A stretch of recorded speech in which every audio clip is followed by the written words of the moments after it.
So a pleasure to be able to share with you today, and hope that this will be a blessing to you.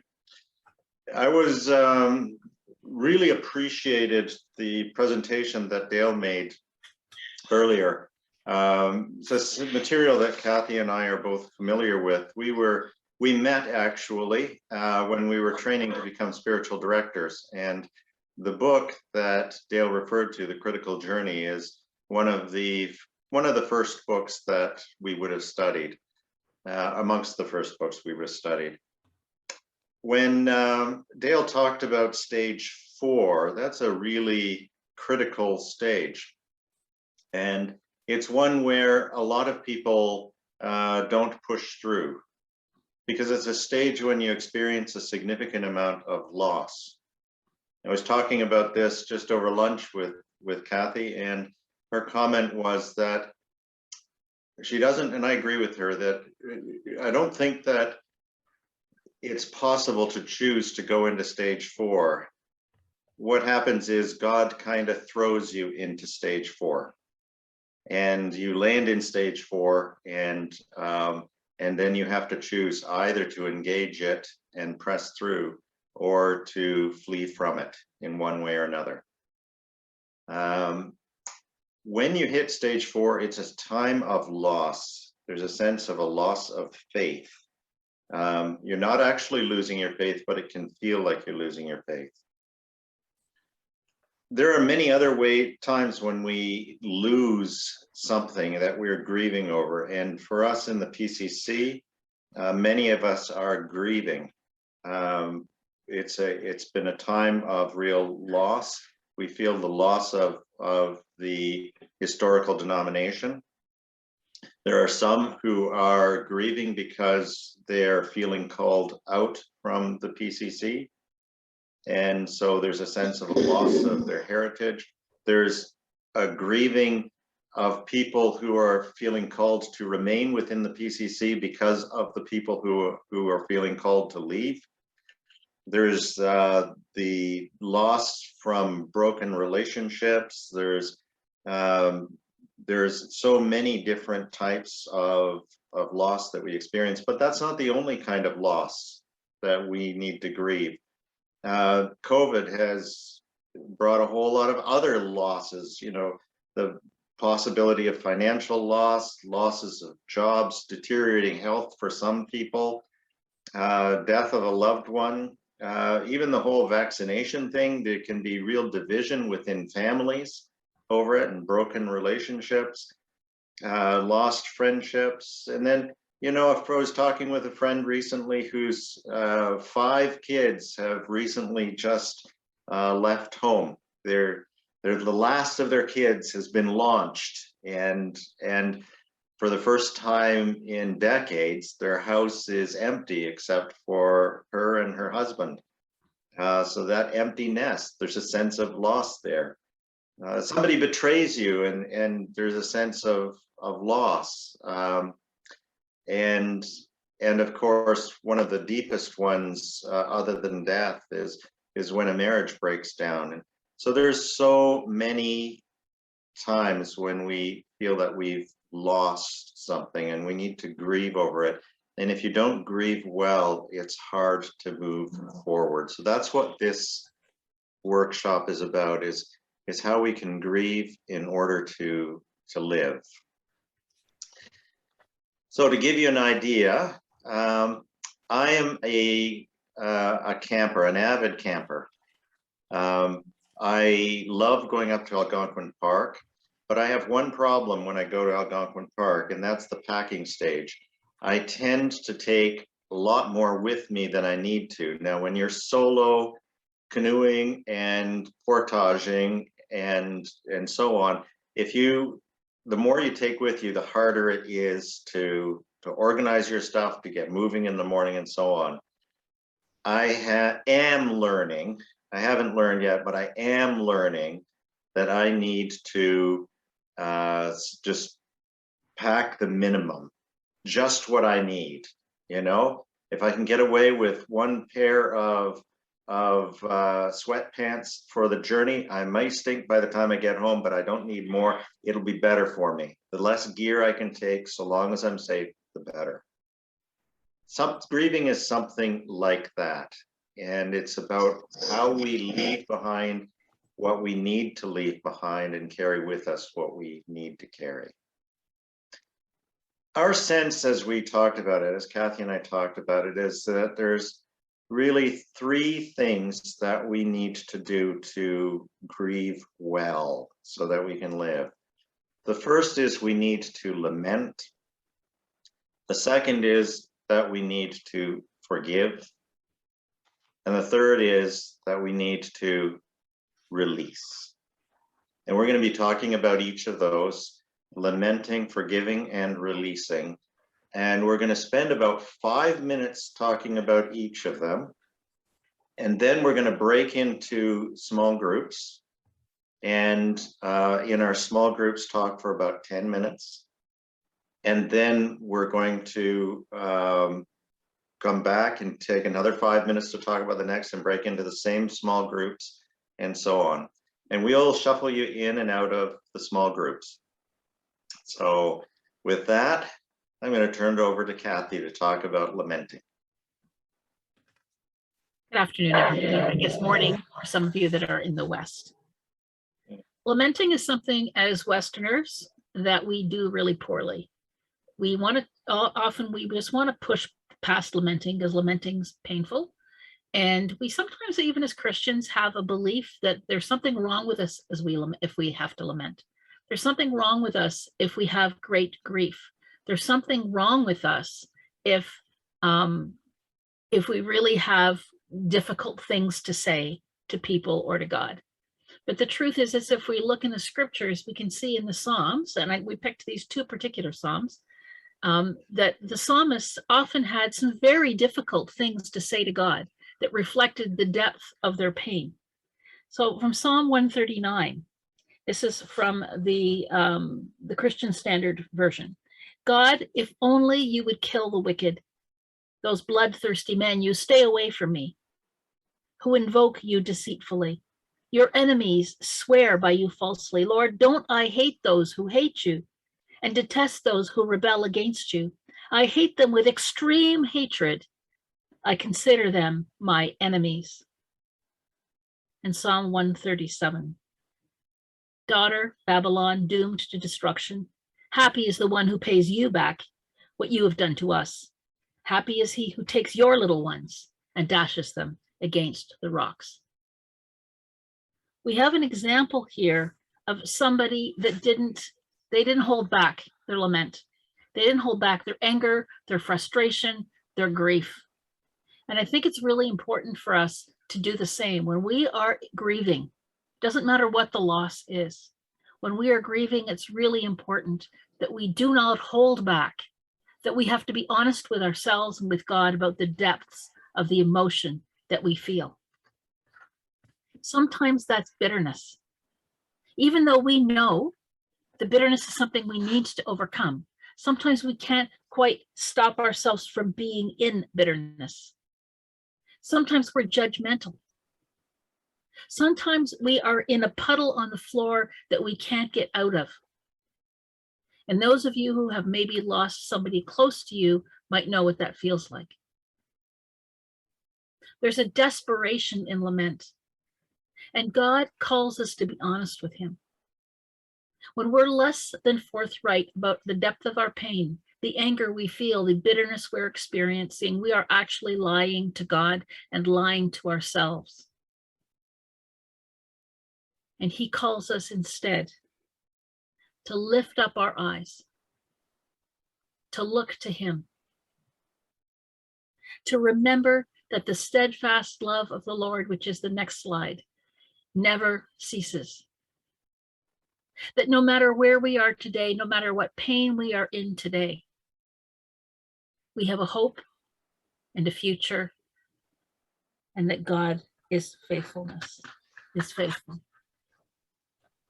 And he calls us to keep that faithfulness in our memory, no matter what we're going through. Because if you have read those Psalms and Psalms like them, especially ones where the beginning of the Psalm is pain and anger and just anguish. And then the moment comes where there's a twisting and a turning in the Psalm, where the psalmist goes from, oh my goodness, to yes, but God. And the Lord invites us to do the same when we are grieving, to have that yes, but God moment, and to remember who he is, even in the midst of our pain. And even better than that, he invites us not to journey alone. The very nature of the Christian faith is an experience and a life lived in community. And again, in the West, we have been so bombarded with individualism as the ideal that we have forgotten that it's interdependence that God calls us to, not independence. Interdependence, dependence with him, and interdependence with one another. So even in our pain, he invites us to invite others to walk with us. Faithful people who will point us towards God, who will pray for us, who will hold us up, who will walk with us without pushing us, but who will be like Christ as he's the one who draws us with cords of loving kindness. They will also work with God to draw us forward with cords of loving kindness. Now, I believe we're going to move into small groups, and we're going to discuss two questions there. What experience of grieving right now, what grieves you most as you consider what you are leaving behind? So whatever your, excuse me, I was just going to cough. Whatever your greatest grief is right now in your life, whether it's related to what's happening in the PCC, it could be something else totally unrelated. And how are you processing this with God? Are you being honest about your emotions, your pain? Have you come to the point where your eyes have lifted up and you see a hope, even though you can't quite get it there, but you see the hope that's yours in Christ? How are you processing this with God? So we're going to move ahead and move you into your discussion groups. Okay, so I'm going to move on at this point. After lamenting comes the process of forgiving. And, you know, you may feel like this doesn't apply, but it really, I think it does. Even when we're talking about the death of somebody, so often people actually need to forgive God. You know, like, God, why did you do this? Why did you leave me? There's so much we need to do in terms of forgiveness, and we can't spend the time on it that I wish to. But I'll tell you, one of the best books that I could recommend is a book by Robert Enright called Forgiveness is a Choice. I recommend that to anyone. It's very readable. It goes very deep into the process of forgiveness. Enright is a psychologist who spent his entire career studying the issue of forgiveness. And he's basically established that there are 4 phases and about 22 steps you could go through. You don't have to go through every step, but you have to go through all 4 phases. And the first step is, I'm going to skip through here. The first step in the process of forgiveness, the first phase, is counting the cost. That's really the lamenting part. In order to forgive well, you need to be able to lament well. You need to be able to be honest and forthright about saying, this is what I've lost. This is what it cost me. This is what your behavior cost me. I often tell people, if I think you owe me $5,000 and I say I forgive you for that, and then tomorrow I discover it was actually $5 million, I have to start the process all over again. So lamenting is really part of it. And then it's the deciding to forgive and working on forgiveness. And those are two different things. And then walking in freedom. The deciding to forgive is one thing, but actually forgiving is another. I went through a really rough divorce a number of years ago. And in part of that process, when towards the end, I actually wrote out what sort of like a legal document listing all of the offenses that had happened, and then basically saying that I forgave her and I forgave everything. And then I took off for 2 weeks into the backwoods of Algonquin. And in the backwoods of Algonquin, where everything was quiet, the anger would start to rise up in me again. And I had to say, no, that has already been forgiven. I owe her nothing. She owes me nothing. And so it's deciding to forgive is one thing, but working on it is another thing. Two mistakes that people make in terms of forgiveness. The one is being too slow to forgive, and the other is being too quick to forgive. Being too slow to forgive, I have a friend who just refuses to forgive, absolutely refuses to forgive. And he's still stuck in his bitterness and anger. And I can see the impact on his life, but I can't do anything about it because he has to make that choice to forgive. Now you have to understand, forgiveness doesn't mean saying it's okay and there's nothing wrong. We have to lament to forgive.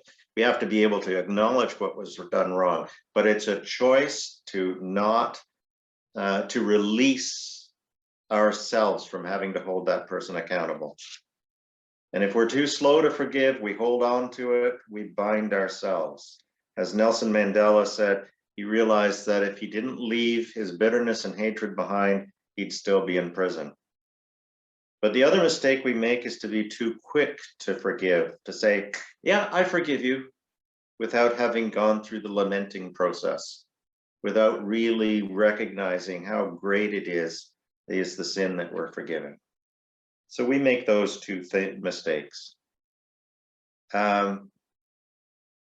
The other thing that we need to remember in terms of forgiveness is that we should not walk this road alone. Just like with lamenting, we need to walk with others beside us, people who will not encourage us to hold on to our bitterness, but will help us to express it, and people who will help us to release it and to work towards that forgiveness. So choosing wise companions to walk alongside us. So we're going to break into our groups again. And this time, I think, Ed, we're going to have to be careful to go for about, let's say 7 minutes. 7 minutes. 7 minutes in the breakout room, and I'll rely on you to bring everybody back. Yep. After 7 minutes. And here's the two questions. What do you find most difficult to forgive, and what makes it difficult? You may speak from your past, or you may speak from something that's bothering you now. What do you find most difficult to forgive, and what makes it difficult? So we're going to talk for a few minutes on kind of the last big step when we're dealing with the grieving process, whether we're grieving for a person or grieving for a situation, which is releasing. Once we've forgiven, the Lord invites us to release. And to release really means to entrust something into God's hands. When I was in Bible college, this particular Philippians passage, we spent an entire half-credit course on it. One thing I do, forgetting what lies behind. All right, you can't forget until you've forgiven. But it's not for that. Forgetting in this context isn't that we don't remember it, all right? It's simply that we put it away. Putting away what has come behind, what has come into the past. And we strain forwards, okay? We put energy into moving forwards. We put energy into seeking out what lies ahead. And we press. That word press is like an active verb. It's not just, we just push on something, but we're actually with energy pushing forward and breaking through into the future that Christ has for us. There's a story a friend of mine who used to own a farm in Africa tells me, is that the monkeys used to go and they used to steal the watermelons. And they would just chew them up. But they discovered that if they put small holes in the watermelons, just a little bit the size of the monkey's hand, so the monkey could slip its hand through the hole like that, that instead of tearing up the watermelons, the monkey would go, oh, here's an easy way to get that nice sweet watermelon flesh that I want. And they would put their hand in the hole. The problem was the holes were small enough that the monkey could put its hand in the hole, but it couldn't remove the hand if it had a handful of watermelon. Because when it made that fist with stuff in the fist, the hole was no longer small enough and the monkey's hand got stopped.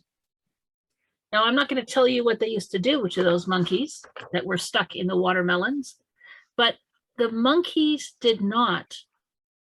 would not release the sweet watermelon in order to release themselves from the trap they were in. And very often we have the same challenge when we are in a difficult situation where we are grieving and feeling pain. We struggle with releasing it, but releasing it is the only way that we can move forward into God's purposes for us. You can't hold on to the past and the future as well. You can't, if you're swinging from vine to vine, you can't grab the new vine if you're still holding on to the old one. So we need to learn to release. We need to release by celebrating the good parts of the things that are past. Even in the greatest situation of grief, the reason we grieve is because there's something good there that we're missing. And we need to celebrate the good, even if that good is no longer a part of our lives, and release it to the Lord. And we need to grieve over the pain. Honey, I think we're a couple of, next slide. Oh no, yeah, you were in the right place, sorry. We need to grieve over the pain, to remember it as part of the lamenting process. But then we need to release it once we've forgiven, to let it go. We need to choose to walk. We are invited to walk into the future, dependent only on Christ, with absolute confidence that the God who has loved us and saved us and given himself for us is faithful. And that not only is he fully aware and walking with us and sitting with us in our pain, but that he is actually transforming and changing us as we go through this process in a good way. If we look back at our lives, we'll see that very often our greatest moments of spiritual growth have been when we have worked through the process of grieving. When we've learned how to forgive. When we've learned how to release. We mature and grow and are conformed more into the likeness of Jesus as we do that in our lives. And God always takes the past that we leave behind and replaces it with a new future, with a new hope, with an increase of faith, with new opportunities. Our past does not define our future. Our pain does not define our future. And so he asks us to release the past so that we can embrace the future that he has for us. Fresh dreams and fresh vision. And he invites us to do it together. Not to get lost and lonely and isolated, but to do it with others.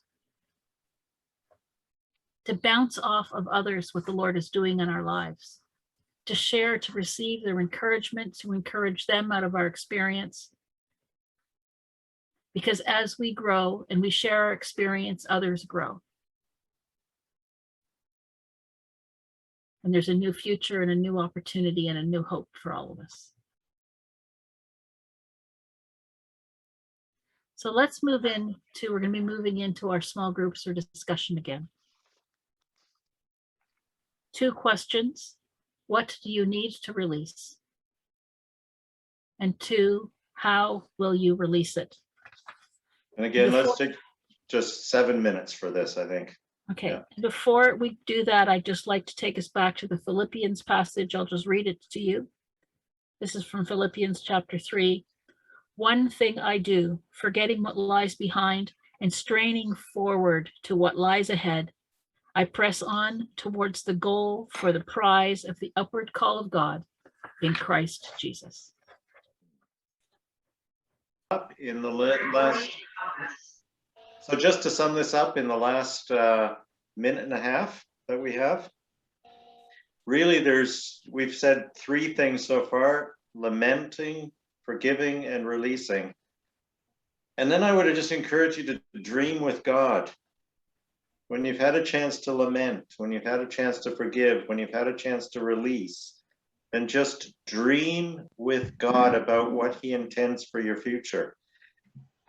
My wife, Cathi, and Cathi, you can correct me if I get the dates wrong, but I think you discovered that the most productive times in a person's life is between the ages of 60 and 70, wasn't it? Yeah. And then the second most productive time is between 70 and 80 years old. Yeah. And the third most productive time is between the time that you're 50 and 60. Correct. That speaks volumes to me, and word of encouragement to somebody who's 62. You know, I'm in the most productive time of my life. But frankly, you know, Moses entered the most productive time of his life when he was 80 years old. And he kept going. And a lot of biblical characters were in their 80s. Cathi and I know a woman, a First Nations woman, who is in her 90s. And boy, is she ever being productive for the Lord. So it's never too late to dream with God. And I would encourage you to do that. So. And I guess the breakout rooms are going to close in 52 seconds. So I pray that this has been a blessing to you. It's been almost impossible to cram the material into an hour, but hopefully it's given you a framework to hang things on and to do some more processing with the Lord on.